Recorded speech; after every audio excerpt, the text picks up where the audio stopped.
روى أحمد والطبراني وغيرهما.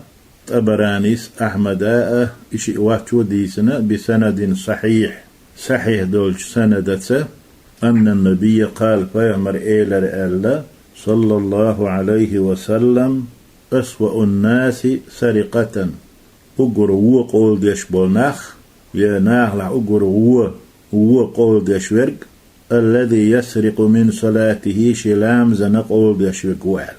قالوا تار ألا اشتقيت يا رسول الله هاي الله إلج وكيف يسرق من صلاته شلام زنق قول مو ديردو استق لامز ديش والشو شلام خموه لجوريو.